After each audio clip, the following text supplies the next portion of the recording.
It's the 25th of August 1991 and it's the Belgian Grand Prix. Nothing unusual there. It's at Spa-Francorchamps. It's a lovely summer's day and everything looks set for a wonderful race of 30 cars lined up on the grid for what is going to be the Belgian Grand Prix, like I just said. But there's one thing amongst that grid, something slightly out of place.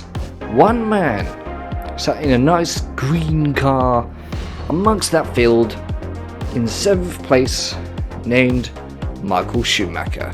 Now, the Jordan 191 is regarded as one of the most beautiful cars ever made. I mean, just look at it, it's just stunning. Anything green, mwah, love. And the Jordan 191, whilst it looked good, wasn't exactly the greatest car. It was definitely higher midfield. It had a fastest lap at Hungary, but it didn't actually score any podiums or wins for that matter. And this car had a lovely 3.5 litre Ford V8 engine which chuffed around any given circuit up to 13,000 RPM. So it had a little bit of power, it had a little bit of speed, and it looked good. And there was a driver that was meant to be driving it, but he decided to be a bit naughty, so Michael Schumacher was hired to run the car, and he qualified 7th with this car for the Belgian Grand Prix, which is mighty impressive.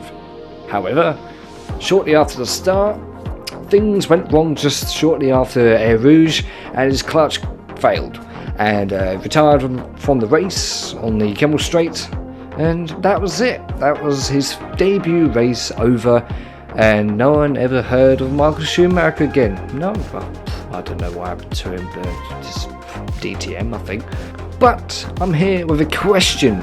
What could have happened? What could have happened if he actually finished the race? Where would he have finished? What happened with his career afterwards? Would he have stayed at Jordan? Would Benetton have even picked him up? And what would his career could have been like if he had finished a race? And you never know, he could have gotten a podium, he might have even won the race, you never know. He had skill and people already knew his name even before he arrived.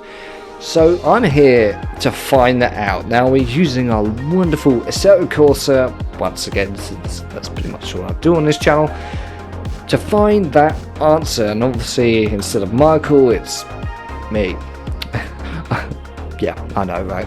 You're screaming already, you're already hiding, you're already cringing, I can feel it, but don't worry, we're at Spa. What could go wrong? It's one of my favourite circuits of all time, and this is the 1988 version, which is pretty much exactly the same as the 91 version.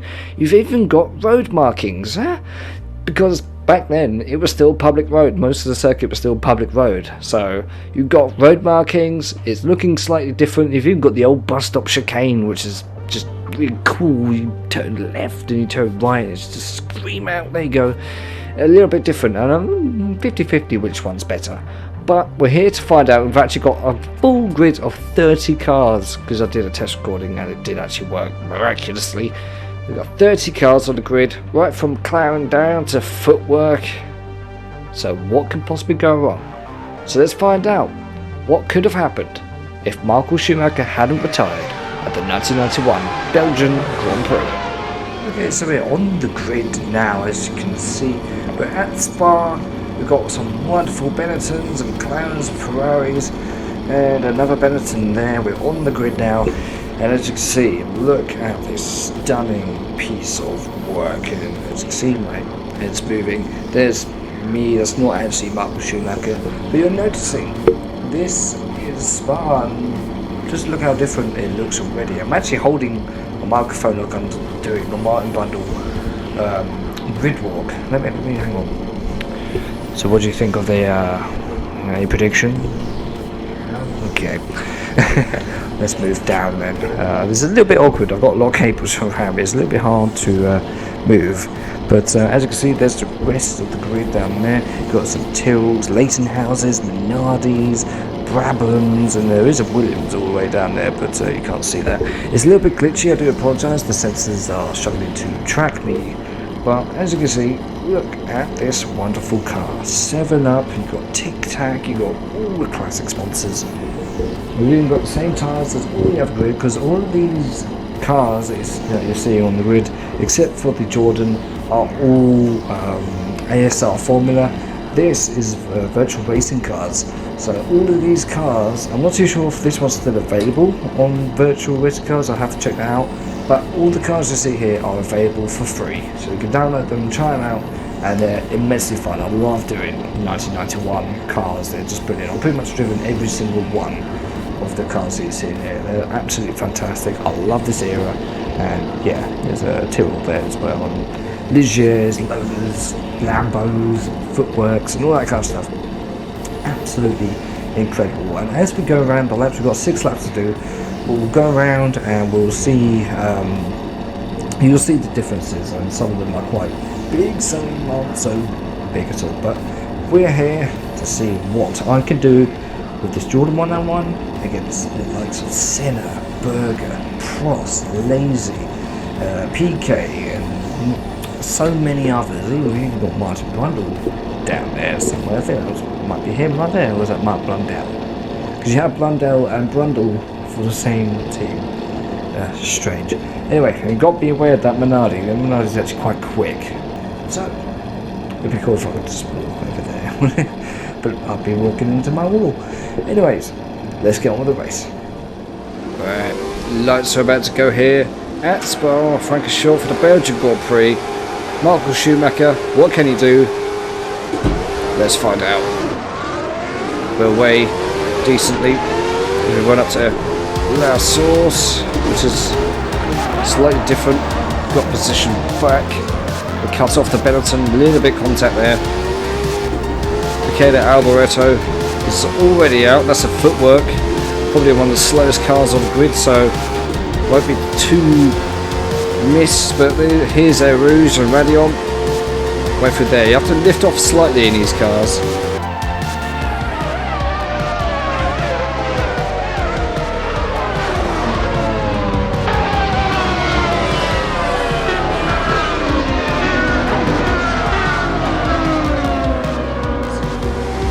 But here's the Kemmel Straight. You're noticing this a lot bumpier, and there's road markings.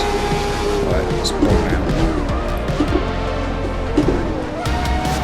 Through here, third gear. I like to keep through the third here. We've got Jean Lazy in a Ferrari in front. Ooh, bit of oversteer there. Then we'll go through this bit, which I can't remember what it's called, but you know what it is. We're getting really close to the Ferrari now. Senna's in the lead. I can see he's in the lead. In front of Lazy got forgotten. Nearly forgot to brake there. That could have been absolutely disastrous. Ooh. Nearly went on the outside of a Lazy. We've got a Tyrrell behind me, looks to want to have me for dinner in a moment, and I'm all over the place. The curbs are really slippy around here. But now, still run through Stavlo, the long run back to the bus stop chicane. The Tyrrell's backed off slightly. I think it's the Tyrrell. It could be the Brabham. They both look quite similar. Got a break there just before the kink, and here's the bus stop chicane. A lot different from nowadays. I think I prefer this version. It's flat out now. Might get a bit of a kick there, and I do.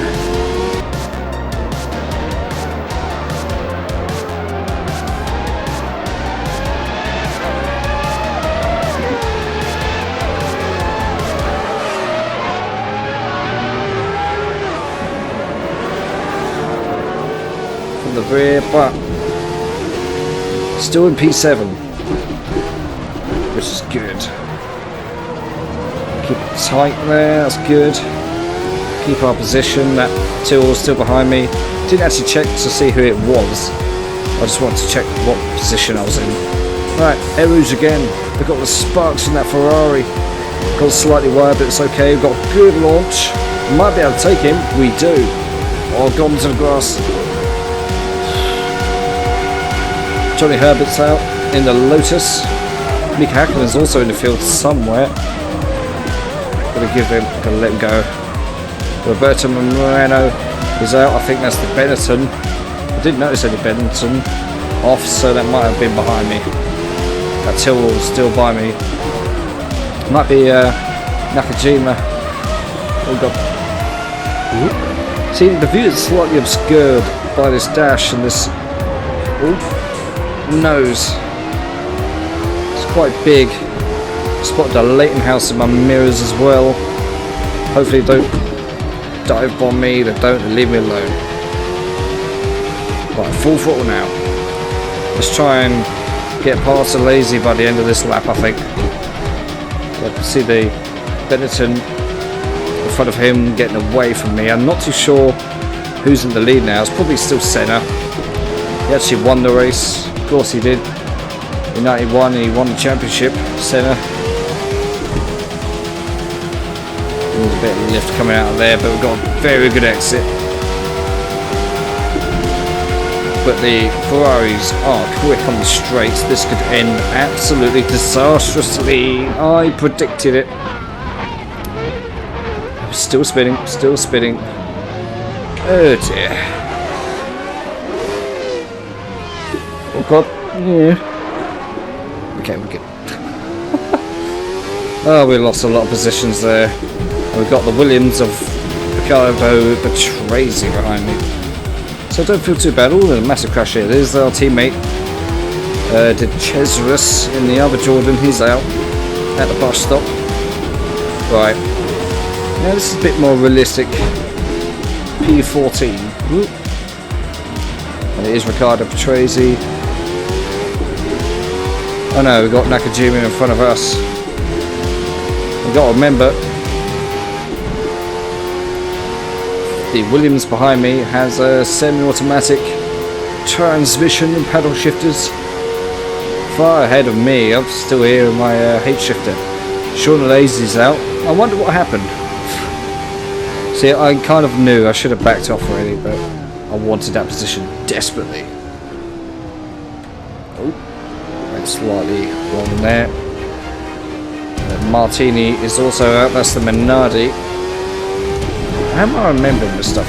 I feel like after the couple of weeks I've had, it's been quite rough, and I've kind of forgotten about making content. I feel like I'm okay now. I've had a couple of positive days. I feel like my brain's in the let's make videos again mode, which is how I'm just remembering this stuff. But P14. So it could have been better. We were running P7, so we didn't actually lose too much. And I think it helped with the collision with the Minardi and the other Jordan. So the sole surviving Jordan, we got a Till in front, and got the other Minardi. And looks to be the Ligier. Is it Ligier or is it Ligier? I don't. My French is absolutely awful. Went through there absolutely fine. I don't even know what lap we're on, to be honest. It's going to be a crash. It's going to be a crash. There isn't a crash. Bus stop. Oh, lots of snap on the rear there. But we're keeping good pace. Because, Thingamabob Patrese is away from us now. I just heard him approaching La Source there, but he's not a threat right now. We're keeping good pace. As we attack Air Rouge again, look at all those sparks. Get a good exit, I hope. Yeah, it was okay. Maybe the bridge here. We don't see that now. Look at all these bumps. This was actually right back here where Michael Schumacher pulled off and parked his car. I think it was there anyway. The footage isn't clear. My Walker just says he's holding back, he's slowing down, and then the next thing you know, you see him getting out of the car. Nothing else really. Was that a Ligier or was that a Leighton House? So I was tempted to drive the Leighton House here because that's a lovely car. looks good. And your field of view is excellent. The field of view here is a lot more restricted than most other F1 cars of this generation. We've really caught up with this Tyrrell now, the Braun Tyrrell Honda team is their full name. I know that because I'm doing it off camera season with that car. They were doing full pre-qualifying, qualifying in the full 1991 calendar. Finished 5th in my first race at Phoenix. Oh God. That kink is going to be the death of me. I was doing so well.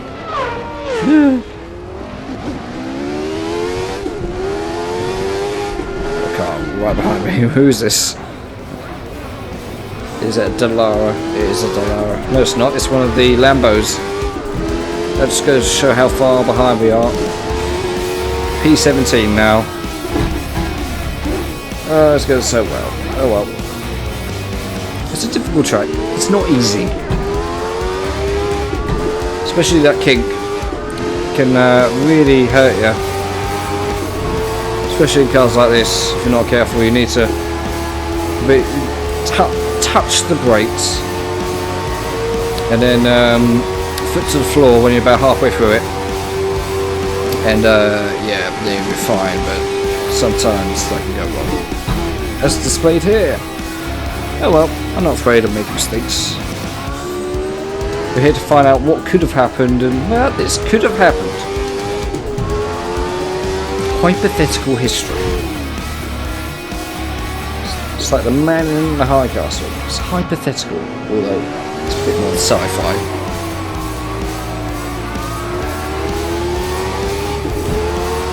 Okay, so we've got, I'm not too sure who's in front of me at least.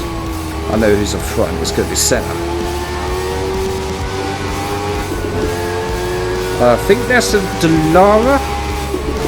It's a little bit hard to tell. It's definitely not a Ferrari because Alain Prost is off and away. Yeah, it's definitely a Dallara.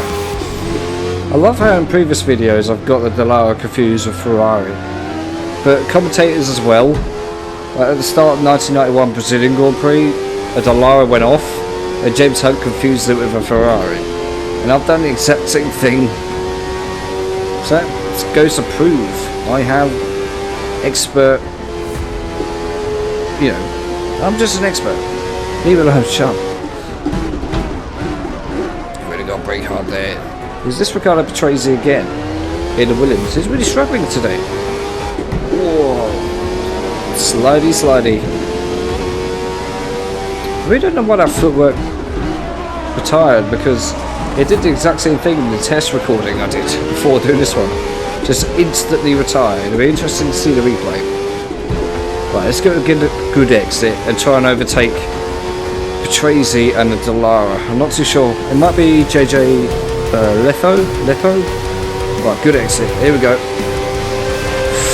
Move over. Thank you. This is Grand Prix racing. Right, let's go aggressive. Come on, this is my position.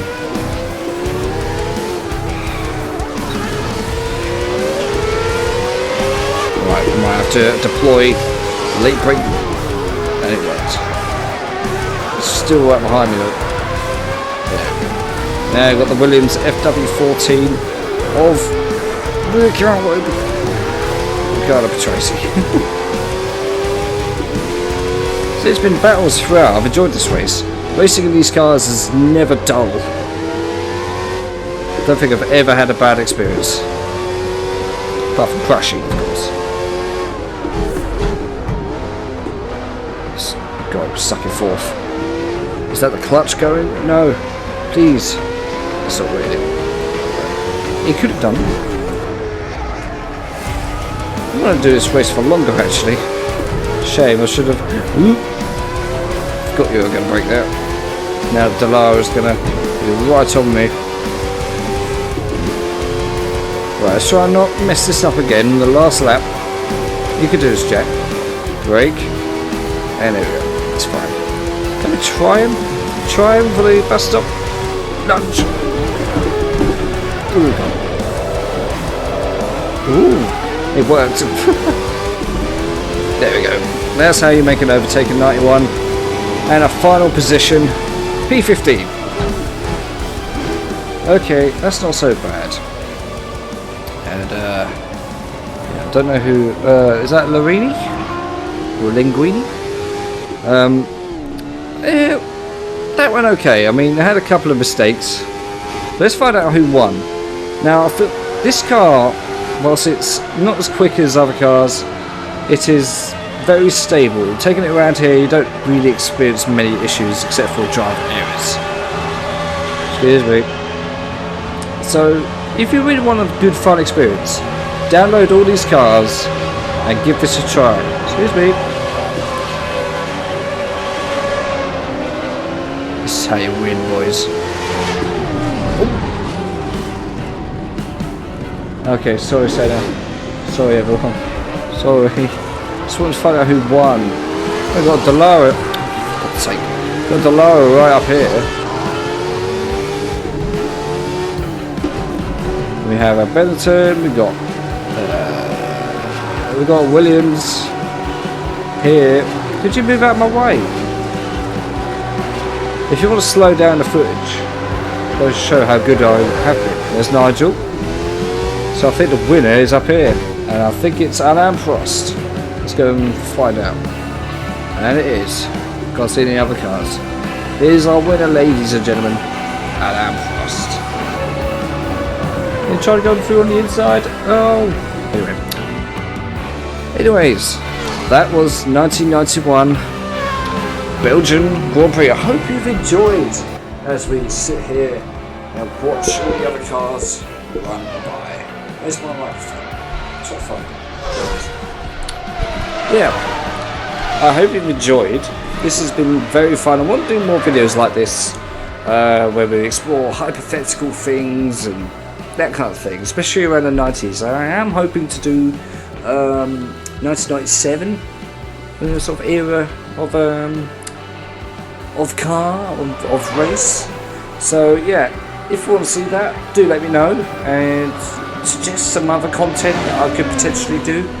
I'll be very interested to see what you guys think. And yeah, hope you enjoyed. Subscribe as well if you're new, and tune in this Sunday for the what is it? The Feldberg Grand Prix at the Feldberg Ring for historic F1 series. And until next time, guys.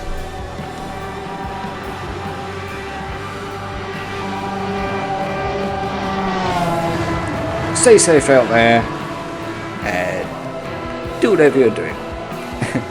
Anyways, guys, I'll see you a lot later. Goodbye.